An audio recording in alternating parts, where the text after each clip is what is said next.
Elektrokardiogram atau EKG merupakan grafik rekaman aktivitas listrik jantung. Aktivitas listrik jantung tersebut dideteksi melalui elektroda yang berpasangan, yang terdiri dari elektroda positif dan negatif. Elektroda-elektroda tersebutlah yang nantinya menghasilkan lead EKG. Terdapat 12 lead EKG, 6 lead ekstremitas, dan 6 lead prekordial. Setiap lead akan merekam daya listrik dari berbagai lokasi permukaan jantung. Posisi elektroda lead ekstremitas berada di lengan dan kaki kanan kiri. Sebagai catatan, elektroda kaki kanan disebut juga sebagai grounding electrode. Lead ekstremitas terdiri atas lead standar atau bipolar dan lead augmented atau unipolar, atau biasa juga disebut lead ekstremitas tambahan. Lead standar atau bipolar mengukur antara dua lead yang ditandai dengan angka Romawi 1, 2, 3.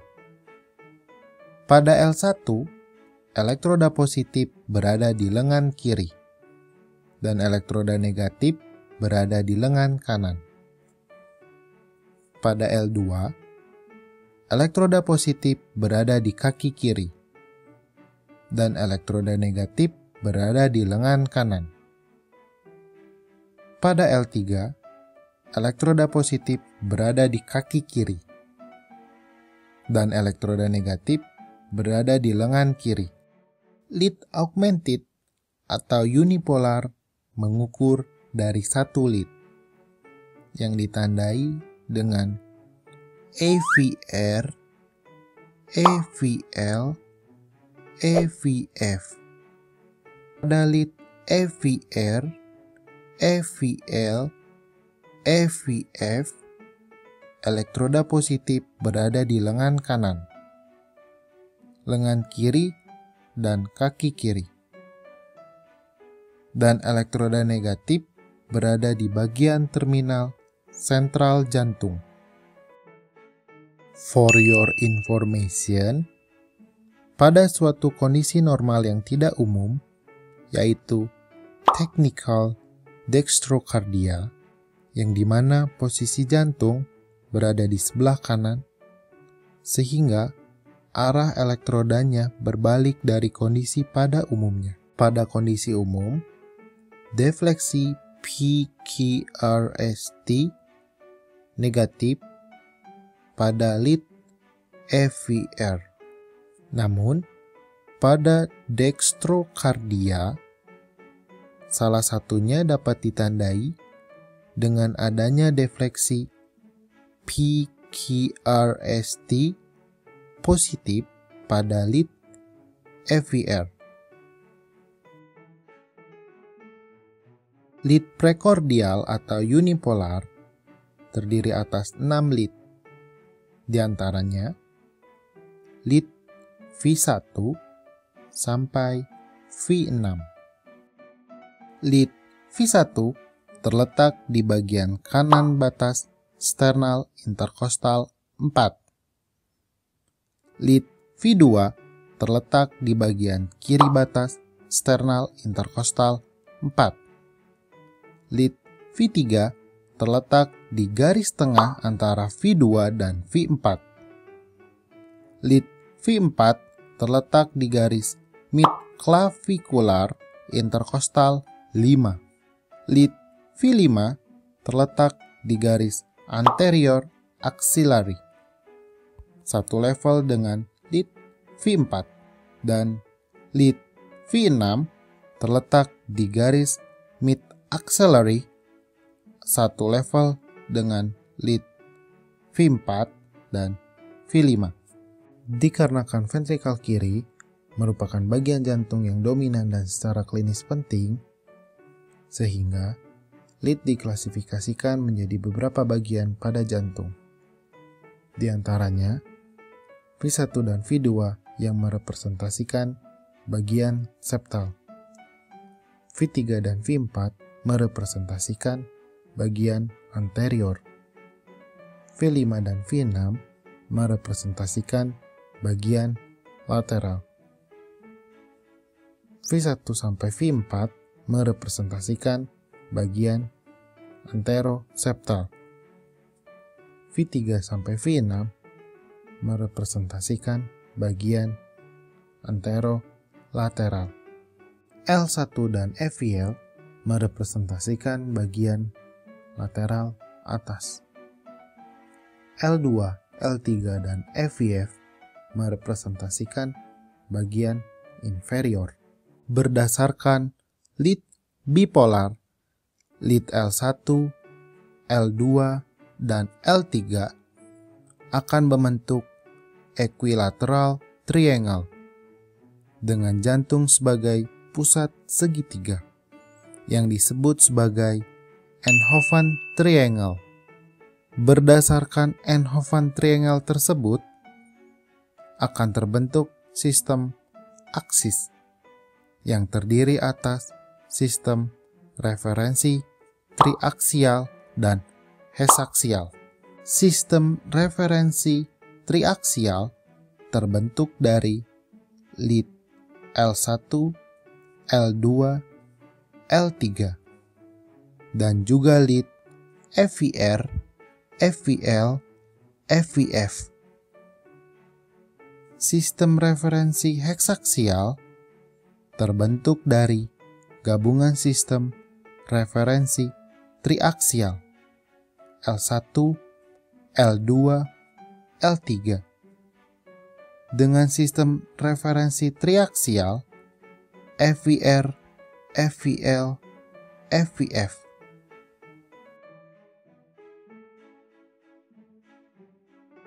Aksis jantung merujuk pada arah dominan dari gelombang depolarisasi jantung. Karena QRS kompleks merupakan defleksi utama pada EKG, sehingga gelombang QRS kompleks merupakan representasi utama dalam perhitungan aksis jantung. Besar aksis QRS normal adalah antara negatif 30 derajat sampai positif 90 derajat. Beberapa prinsip dalam memahami metode penentuan aksis QRS diantaranya: pertama, arah aksis QRS merupakan bentuk ekspresi dari sistem referensi heksaksial yang merepresentasikan arah daya listrik dari bagian frontal jantung. Kedua, net defleksi pada tiap lead merupakan gabungan penjumlahan defleksi positif dan negatif. Ketiga, setiap arah listrik yang mengarah sejajar ke suatu lead akan merekam defleksi yang maksimal pada lead tersebut. Arah listrik yang mengarah miring ke suatu lead akan merekam defleksi kecil pada lead tersebut. Dan arah listrik yang mengarah tegak lurus ke suatu lead akan mengukur secara ekuifasik atau defleksi positif dan negatif yang sama pada lead tersebut. Penentuan aksis QRS dapat dilakukan dengan beberapa metode. Metode 1 yaitu metode kuadran dengan cara melihat lead L1 dan lead FVF. Pertama-tama, kita perlu menentukan apakah QRS kompleks pada lead L1 positif, ekuifasik atau isoelektrik, atau negatif.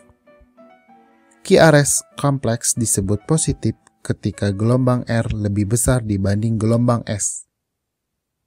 QRS kompleks disebut ekuifasik ketika gelombang R sama dengan gelombang S, dan disebut negatif ketika gelombang S lebih besar dibanding gelombang R.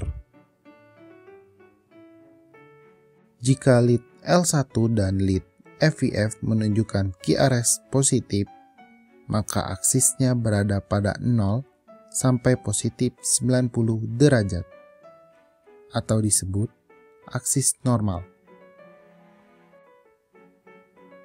Jika lead L1 menunjukkan QRS positif, sedangkan lead FVF menunjukkan QRS negatif, maka aksisnya berada pada 0 sampai negatif 90 derajat, yang dimana menunjukkan kemungkinan adanya LAD atau Left Atrial Deviation. Untuk memastikan kondisi LAD, bisa menggunakan lead L2 pada metode 2 yang akan kita bahas setelah ini. Selanjutnya, jika lead L1 menunjukkan QRS negatif, sedangkan lead FVF menunjukkan QRS positif, maka aksisnya berada pada positif 90 sampai 180 derajat, yang dimana menunjukkan adanya RAD atau Right Atrial Deviation. Jika lead L1 dan FVF menunjukkan QRS negatif, maka aksisnya berada pada negatif 90 sampai 180 derajat, yang disebut extreme axis. Selanjutnya, metode 2 yang menggunakan analisis dari 3 lead L1, L2, dan lead FVF. Metode ini tidak jauh berbeda dengan metode sebelumnya. Hanya saja, penambahan analisis lead L2 dapat membantu menentukan adanya LAD patologis dari aksis normal ataupun LAD fisiologis. Jika lead L1, L2, dan FVF menunjukkan QRS positif, maka aksisnya berada pada 0 sampai positif 90 derajat atau disebut aksis normal. Jika lead L1 menunjukkan QRS positif, lead L2 menunjukkan QRS ekuifasik, sedangkan lead FVF menunjukkan QRS negatif, maka aksisnya berada pada 0 sampai negatif 30 derajat, yang dimana menunjukkan adanya LAD fisiologis. Jika lead L1 menunjukkan QRS positif, lead L2 dan FVF menunjukkan QRS negatif, maka aksisnya berada pada negatif 30 sampai negatif 90 derajat, yang dimana menunjukkan adanya LAD patologis. Jika lead L1 menunjukkan QRS negatif, lead L2 dan FVF menunjukkan QRS positif, maka aksisnya berada pada 90 sampai 180 derajat, yang dimana menunjukkan adanya RAD.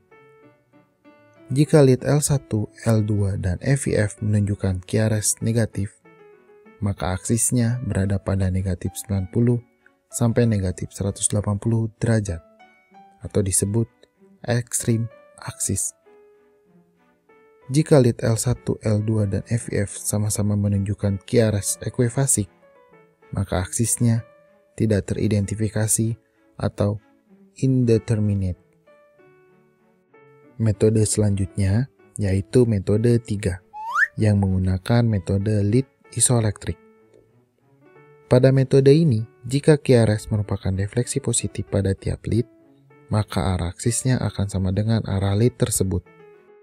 Jika QRS merupakan lead negatif pada tiap lead, maka arah aksisnya akan berlawanan dengan arah lead tersebut. Dan jika QRS merupakan ekuifasik pada tiap lead, maka aksisnya berada 90 derajat dari lead tersebut. Step menentukan aksis dengan metode isoelektrik. Cari lead yang memiliki defleksi isoelektrik atau ekuifasik, dan tentukan sudut 90 derajat dari lead isoelektrik tersebut. Kemudian, cari lead yang memiliki defleksi positif, dan tentukan arah aksis QRS-nya berdasarkan sudut defleksi positif tersebut. Untuk mempermudah pemahaman dari metode 3, yuk latihan soal. Dari gambar berikut, langkah pertama yaitu menentukan lead dengan defleksi isoelektrik. Pada kasus ini, isoelektrik terdapat pada lead FEL, yang mana aksisnya menunjukkan negatif 30 derajat pada sistem heksaksial. Sehingga QRS aksisnya berada di 90 derajat dari lead FEL tersebut, yaitu antara positif 60 atau negatif 120 derajat. Selanjutnya, untuk menentukan QRS aksis yang tepat, apakah positif 60 atau negatif 120 derajat, maka kita perlu mencari lead positif. Pada kasus ini, lead yang positif adalah lead L1, L2, dan FEF. Lead L1 menunjukkan 0 derajat. Lead L2 positif 60 derajat. Dan lead FEF positif 90 derajat. Yang artinya, aksisnya berada di antara 0 sampai positif 90 derajat. Sehingga, aksis QRS untuk kasus ini adalah positif 60 derajat, yang menunjukkan aksis normal. Nah, karakteristik dari kertas EKG memiliki garis horizontal dan vertikal yang membentuk kotak besar dan kotak kecil. Kotak-kotak tersebut membantu dalam menganalisis kertas EKG, terutama pengukuran kecepatan dan besar tegangan yang dihasilkan. Jarak antar tiap kotak besar adalah 5 mm dan jarak antar tiap kotak kecil adalah 1 mm. Lebar defleksi EKG atau durasi interval EKG ditunjukkan dengan jumlah kotak kecil horizontal dikalikan dengan 0,04 detik. Sehingga durasi antar tiap kotak besar adalah 0,20 detik. Jadi, selama perekaman kertas EKG, terdapat 25 kotak kecil atau 5 kotak besar dalam 1 detik. Yang artinya, standar kecepatan rata-rata selama perekaman kertas EKG adalah 25 mm per detik. Adapun pada kondisi tertentu, dapat menggunakan kecepatan rata-rata 50 mm per detik. Selanjutnya, tiap kotak kecil menunjukkan besar tegangan 0,1 mV, dan tiap kotak besar menunjukkan besar tegangan 0,5 mV. Sehingga, amplitudo dari defleksi positif dan negatif dapat dihitung dari jumlah kotak kecil vertikal, dikalikan dengan tegangan 0,1 mV. Kesimpulan pada topik kali ini adalah terdapat 12 lead EKG, 6 lead ekstremitas, dan 6 lead prekordial. Lead ekstremitas terdiri atas lead standar atau bipolar, yang terdiri atas lead L1, L2, L3, dan lead augmented atau unipolar yang terdiri atas lead FER, FEL, dan FEF. Lead prekordial atau unipolar terdiri atas 6 lead, diantaranya lead V1 sampai V6. Berdasarkan lead bipolar, lead L1, L2, dan L3 akan membentuk equilateral triangle yang disebut sebagai Einthoven triangle.